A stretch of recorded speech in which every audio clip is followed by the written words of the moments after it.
तो आज चलतु ये खरा दिन को गोटे ठंडा ठंडा सरबत बनैबा जोटा पेट ठंडा सहित मन भी शांति हो बनैबा जी सहज पीब बहुत टेस्ट लगे। तो कंचा चूड़ा को व्यवहार करके आज आम हेल्दी टेस्टी सरबत बनैबा जोटा खरा दिन पूरा बेस्ट रहिबो। कंचा चूड़ा तो बहुत प्रकार जलखिया बनई थे किंतु गोटे थर बनईकी देखिए कंचा चूड़ारे सरबत। नमस्कार मो मिता मो लक्ष्मी एडिशाला चैनल को आप बहुत बहुत स्वागत। आशा करुँच आज सरबत रेसिपी आप समस्त को पसंद आसो। वीडियो जमार स्किप न करके पूरा देखिए। देखी सारा पर जब भल लगे please video like comment share करें जमार भूलिए नहीं। चलते देखने आज टेस्टी सरबत रेसिपी। तो ये सरबत बनवाई प्रथम गोटे बाउल नहीं जावा आउे गोटे छणा देदेबा से आम चूड़ा नहीं तो ये मोटा कि पतला चूड़ा जो वाला चूड़ा अच्छी नहीं पारती। तो चूड़ा ये देखो गोटे गिना ये मुझे चूड़ा नहीं चूड़ा को दे सारापर प्रथम आपको आम धोईदेवा 2-4 थर करके भल भाव में परिष्कार करके धोई आनिबा। ये देखो मु चूड़ा को बढ़िया भाव धोई आनी एवं सबूक चूड़ा को गोटे जगह को काढ़ना सबूक जगह को दे सारापर अल्प पानी देकी एवं आपको आम घोरे छाड़ जहाँद्वारा चूड़ा टिके बतुरी जीव। तो संगे संगे आपको आप ग्राइंडर करेंगे कि बतुरी जावा द्वारा बढ़िया चिकन होमर यहाँ हम सरबतटा। तो प्रथम पानी देकी आपको घोरे किसी समय छाड़ी दूसरी किसी समय पर देखो चूड़ा केते बढ़िया भाव फुलिकी बतुरी जाइए। तो आप केते जनक सरबत बनइबे से आप चूड़ा नहीं जी। तो जी ये चूड़ा मुझे 6-7 जनक बनइबी तो से चूड़ा सफिसीयंट हम।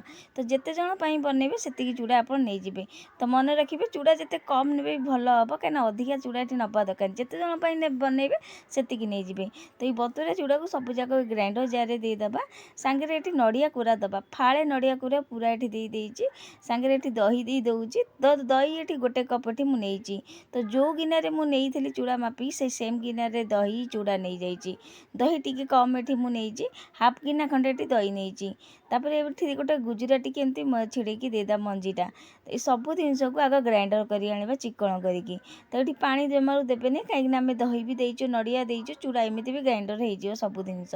तो ये आपको देखा देखो यही चिकन करके ग्राइंडर करने आठ देखिपे चूड़ा भी बढ़िया भाव में ग्राइंडर है से चूड़ा को आगुरी बतुरी देवा द्वारा बढ़िया भाव ग्राइंडर हो सब जिनस गोटे जगह को काढ़ना। तो ये अधा ये मुझे काढ़ी नौ कहीं आम मीठा देनु मीठा दबा।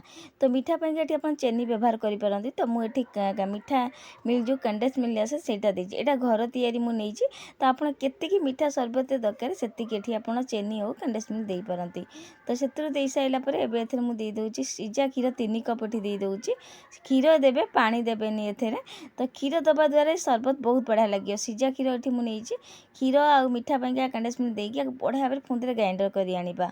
तो ये देखो मुझे पुंदे ग्राइंडर कर आनी एवं सब जिनस को जो आम काटू अदा से सब जाक देदेबा। ता ग्राइंडर को टिके ठंडा पानी दे भल भाव मिसई से पानीटा देदेबा। तो सब जाक काढ़ी सारापर भल भाव में मिसई नवा। तो ये तो आम सरबत रेडी आपको केतिकी काठुआ पतला दरकार तो से अनुसार ये आप क्षीर कि ठंडा पानी दे पारती। तो चूड़ाटा तो रहीगला आउ टे भी काठुआ हो जापे। तो आपड़ से हिसाब से काठुआ जब रखा चाहते तो आप अधिका क्षीर पानी दबा दरकार नहीं। जदि पतला दरकार सरबत टी पतला रही पीवा बहुत बढ़िया लगे। तो मुझे तो कहि टे पतला रखिए। तो ये आप देखिपे भल भाव में सब जिनस को मिसई देइए। तो ये आम कंचा चूड़ार सरबत रेडी हो सारी आपको आप एमती पी पारती एमती भी टेस्ट लगे किंतु सरबत टी ठंडा रही बहुत बढ़िया लगे। एवं आपको आम फ्रिज किसी समय छाड़ीदबा किसी समय पर ये देखो मुझे काढ़ी आनी फ्रिज रखीदी आप देखिपे केते सुंदर ये देखा जाऊे। ये ठंडा हो जाए जो आउ भी टेस्ट लगे। आउ ये देखो मुझे ठीक भाव में क्षीर आ पानी देती से पतला अच्छी आउ जमार गाढ़ा है। आपको सरबत केतकी काठुआ गाढ़ा दरकार से हिसाब से क्षीर दही पानी ये नहीं पारती किंतु दही ने पूरा फ्रेश दही खटा दही जमा ने नहीं। तो अधे लीटर क्षीर नहीं हाफ गिना दही नहीं 2 गिलास ठंडा पानी नहीं। तो ये आम संगे संगे गोटे ग्लास को सब सरबत को देदेबा। तो ये मुझे ग्लास 2टा नहीं जाइए सब जाक सरबत ए सब ग्लास को दे सारापर तापर किसी कोरा नड़िया देदेबा आउ कि ड्राई फ्रूट देदेबा। तो मन पसंद कौन से ड्राई फ्रूट देकी सजई पारे। तो ये देखो सब प्रकार ड्राई फ्रूट दे सारापर कोरा नड़िया तापर चेरी टी देदेबा काटिक नहीं आमर कंचा चूड़ार सरबत रेडी हो गला जोटा पेट को ठंडा सहित बहुत टेस्ट लगे कंचा चूड़ार सरबत पीवा पाइका। आपण बहुत प्रकार सरबत तो बनई थे आ बहुत प्रकार सरबत पी भी थे, किंतु गोटे थर कंचा चूड़ार सरबत बन की देखूँ न बनइले विश्वास करेनि एत टेस्टी लगे कंचा चूड़ार सरबत पीवा पाइका।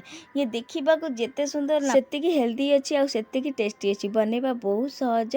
आउ ई सरबत को आप जहाँ को देवे पीवा कहीं जापर यहाँ आप कंचा चूड़ार बनई एत टेस्ट लगे ये चूड़ार कंचा चूड़ार सरबत पीवा पाइका।